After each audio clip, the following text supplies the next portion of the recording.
This is the first video in the series on public speaking, and I'm going to be diving into things like delivery, speech structure, and content.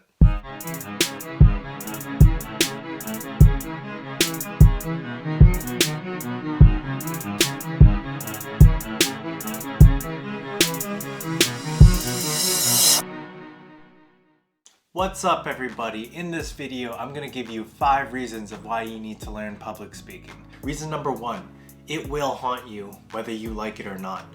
There will be a point in your life where you need to learn to speak in front of an audience, whether that's at a funeral giving a eulogy, at a party giving a toast, at school presenting, at work in a meeting, or at a wedding presenting a speech. Reason number 2, it's an opportunity to get over your fear.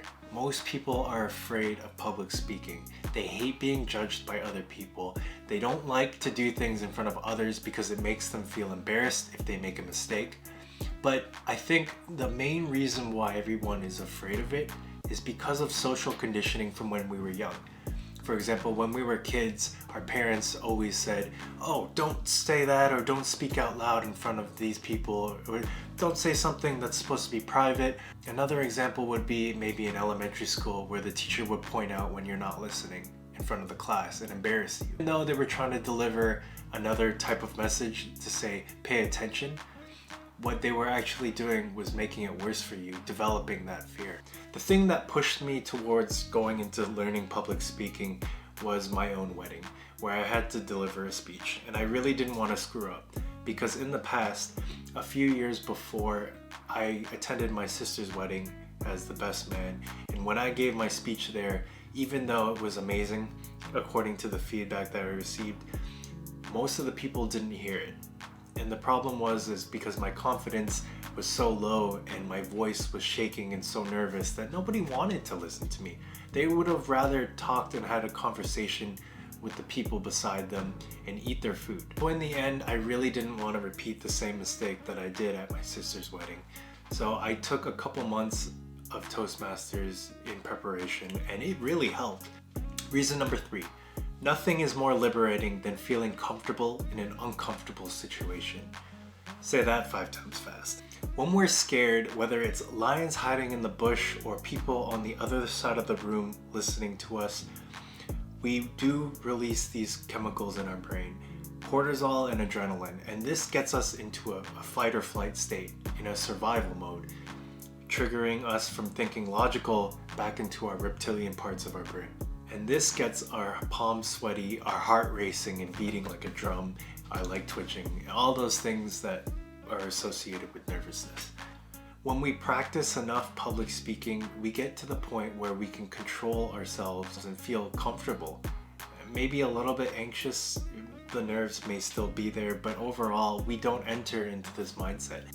Reason number 4 is that public speaking is a timeless and powerful skill.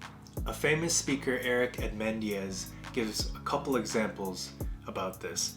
One of them being on the extreme Hitler, where he was able to influence an entire country to start a world war. Another person that he's mentioned is Simon Sinek, where he was able to do a TED Talk for $0, and eventually over about a year or 2 years, he ended up scaling it into $50,000 just for one talk, and then $100,000 for a talk. The power of speaking in front of an audience is huge, and it can give you tons of influence and credibility just by being known by the other person. Reason number 5, being good at public speaking opens up so many doors for you, whether you can imagine it or you can't. I always had trouble speaking in front of more than 5 people, and I don't know why that would happen, but I never saw myself being anything more than just a guy sitting at a cubicle. Eventually from there, I started participating in Toastmasters, speaking in front of groups, maybe 20 to 30 people, and now I'm starting to speak on YouTube. I never would have thought that would have happened for me. Public speaking is just one of those things where you just need to practice it, and if you learn how to do it, it will exponentially change your life. I'm not sponsored by Toastmasters at all, but if you need a place to practice your public speaking, it's a great place to do it at. It's a really positive environment where it's safe and people are really encouraging and they give amazing feedback, especially if they've been there for a really long time. They've got a lot of advice to give to you. If you like this video, please like and subscribe. And if you have any awkward related public speaking situations, put it in the comments so that we can all laugh about it and get over all this. I'll see you in the next one.